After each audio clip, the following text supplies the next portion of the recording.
Praise be to God, there is no other God except God. As you know, after many years of believing that Zakat is a personal obligatory charity, God guided me to the realization based on the Quran that Zakat is actually a collective charity, which should be collected and distributed in an organized way. I delayed the publication of this realization for a while because I did not want people to think that I was asking them for money, which has been a no-no through my life, and it was a no-no among the submitters, and we all agreed that it is a no-no. We were basing this on Quranic verses which seem to say that we should avoid religious leaders who ask people for money. This is how we mainly understood verse 34 in chapter 9, for example, which says that many religious leaders take the people's money illicitly and repel from the path of God. But we did not actually pay attention to the second part of the verse, which says that this is the case only if they collect that money and do not spend it in the cause of God. So it is fine to collect the obligatory part of charity if it goes 100% in the cause of God, and if we do not withhold it. And my hesitation to make this realization public lasted until I started feeling guilty for not taking action to help the poor, just because I did not want my public image to be ruined. And as expected, as soon as I made this public, people started accusing me that I was doing this for my own financial gain. They were already confused, but this was the straw that broke the camel's back. About 10 friends in Sweden stopped talking to me.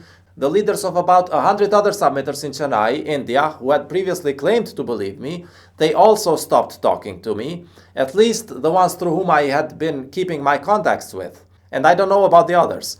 Anyway, it was already fixed in their head that even a messenger should not collect and distribute charity.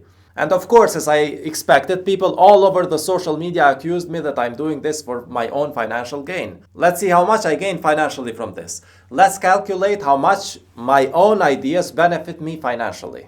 First of all, implementing the Zakat system globally requires work and efforts, as much as a full-time job, if not more, and I would not be able to implement it unless I quit my job. So I quit my job for good. And I calculated that by quitting it, I lost 550,000 euros over the next 33 years, in which I could have worked. I will tell you another time why the next 33 years, but let's stay on topic. So 550,000 euros lost already.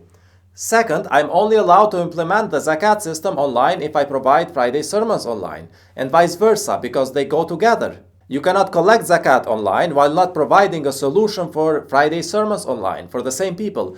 And you should not provide a solution for the Friday sermons online unless you collect Zakat, because otherwise you would be causing division in the online community of submitters. Anyway, for me this means that I'm obliged to use my personal apartment as a makeshift studio for the online Friday sermons, and as a makeshift office for the Zakat system, which I otherwise could rent to someone else and earn money from it, because it would suit me to rent it. If I rented it, I calculated that I would get about 95,000 euros over the next 33 years. Now let's talk about inheritance. According to the old understanding of the inheritance laws, which was not connected with the global Zakat system, if my father died today, I would inherit wealth from him. He owns about 250,000 euros, and so my mother would get about 31,000 euros. My two sisters would get about 36.5 thousand euros each, and my brother and I would get about 73,000 euros each. However, this is not Quranic when you understand how the global Zakat system works. It enables us to identify a Muslim or a submitter, and therefore my father who does not give Zakat would not qualify as a Muslim, which means that the Quranic laws about inheritance from non-submitters or non-Muslims would apply in that case. When non-Muslims or non-Zakat givers die, we get whatever is given to us, whatever the state gives us, not necessarily what is right. So in this new correct way, I will not really get any direct inheritance from him. I would only get it as a prize from the state, which guarantees it for me. So according to the state, my father's wealth would be split into 5 equal parts: my mother, my brother, me, and my two sisters. And as a result, I would only get 50,000 euros instead of the 73,000 euros, which I mentioned earlier. But it does not stop there. I would have to dedicate 1/5 of it to God, to build mosques, according to verse 41 in chapter 8, because it was wealth gained from the death of a non-submitter. So now I'm left with only 40,000 euros. So as you can see, my insisting on the new understanding of how the zakat of the prizes or so-called inheritances should be given, I went from 73,000 euros of inheritance down to 40,000 euros of inheritance. I just lost an additional 33,000 euros. But it does not stop there. Now I will have to pay zakat based on wealth, not based on income. And because I quit my job, had I applied the old understanding, I would pay nothing. But with the new correct system, I will have to pay about 22,000 euros at least over the next 33 years. So in total, I am losing 550,000 euros from quitting my job, 95,000 euros from the block department, 33,000 euros from inheritance, and 22,000 euros from paying zakat from wealth instead of income. This totals to 700,000 euros. So if I understood the Quran according to how some ignorant people might want me to understand it, I would have 700,000 euros more. But according to the correct implementation, by implementing a global zakat system, I will be losing about 700,000 euros. So unless I steal 700,000 euros from the zakat system, it definitely does not suit me financially to do this. So how can anyone assume that I'm doing this for money? How can they claim that I'm asking them for money? I'm losing 700,000 euros from this. The only people getting more money from this are the poor, and maybe later on exactly those who are now accusing me. But definitely not me. But I'm still doing it because it is the correct thing to do. Ultimately, it will suit me as well, because only one palace in heaven costs more than 700,000 euros. Actually, more than 700 million euros. More than 700 billion euros. More than 700 trillion euros. More than 700 quadrillion euros, which is more than the whole earth. So yes, I'm doing it for financial gain. But not for the cheap financial gains which haters might assume, but for the record-breaking financial gains which God promised us.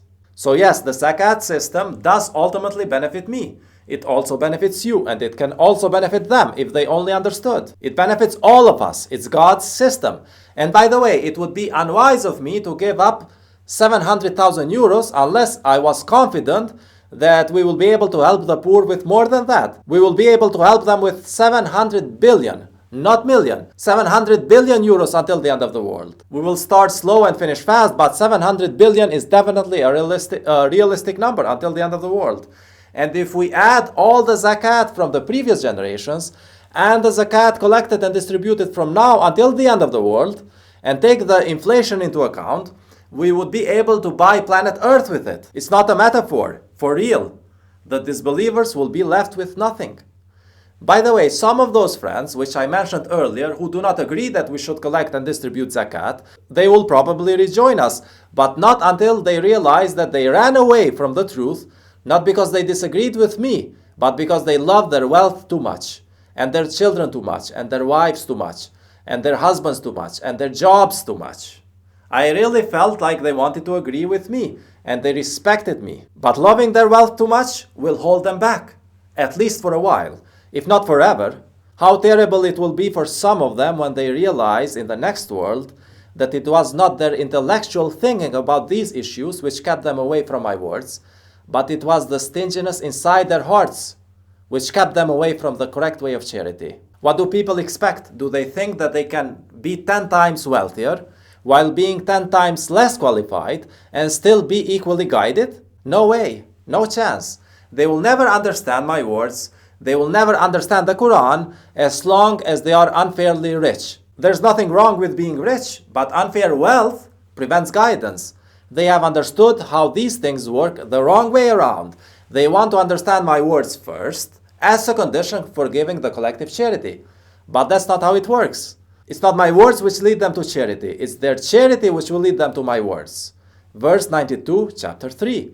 So they will be confused as long as they are stingy.